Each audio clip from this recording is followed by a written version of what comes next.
All right, so today, getting ready for 24 Hours of Appalachia. Want to throw some new motor mounts in. So I've been using parts from Rusty's, I think since like 2005, so 20 years now. Picked up a set of their motor mounts, heavy duty motor mounts. These have, it's not just polyurethane, it's more of a stock style, but way heavier than the stock ones. I got the passenger side out a while, looks like that.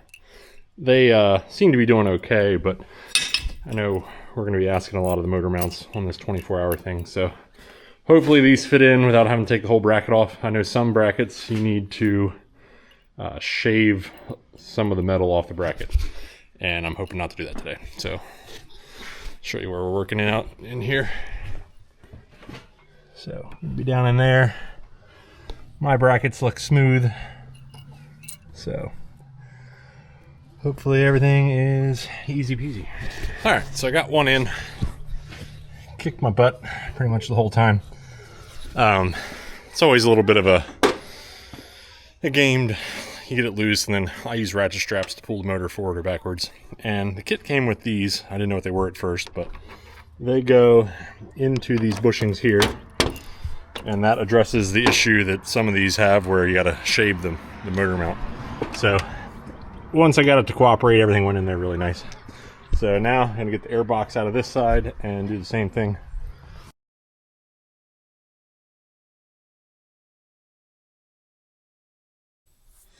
All right, it's another evening working on mounting up the LED lights for the roof rack.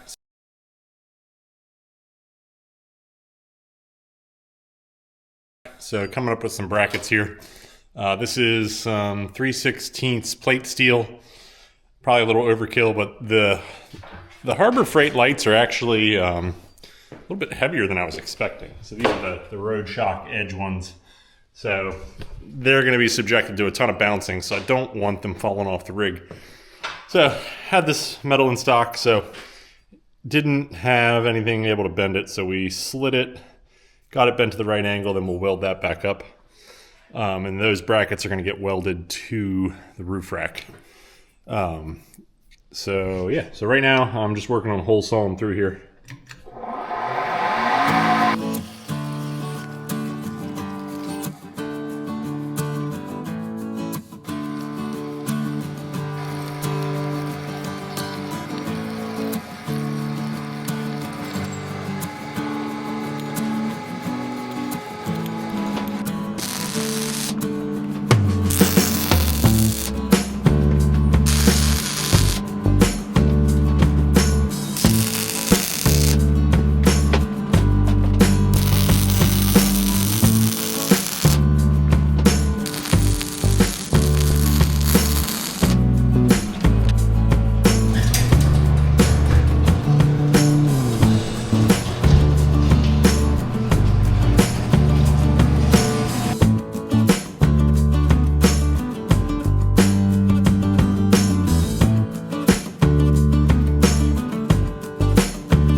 Okay, so first wheel mounted.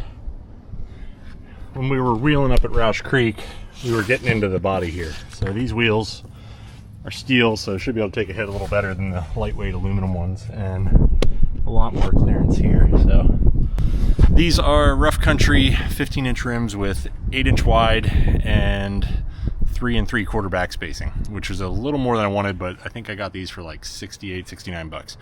So that's a pretty good deal. So I got 5. So I think from the back, we're looking okay. We'll get the fronts on here and see what the clearance looks like. Dustin, who was on the trip last weekend, has a tire machine, but I was excited to see how these would look and fit before I haul everything up there to balance the wheels and stuff. So we'll see how it goes. The last set of tires that were on this, I mounted myself. So maybe we can do it again. We'll see.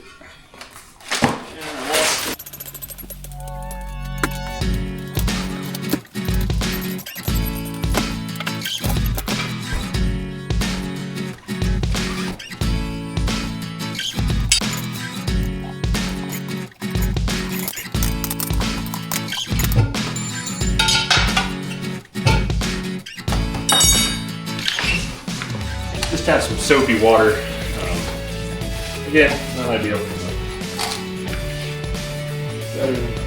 Now with the aluminum wheels, I had white letters out. We're going to switch it up and just do black letters on this side.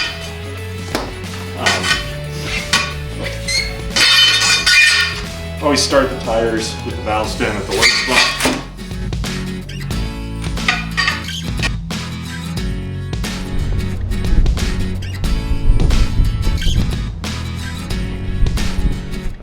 Rims, tread sticks out a little bit more, should give me some more clearance. So I'll have to do some articulation to see if it's gonna need trimmed at all.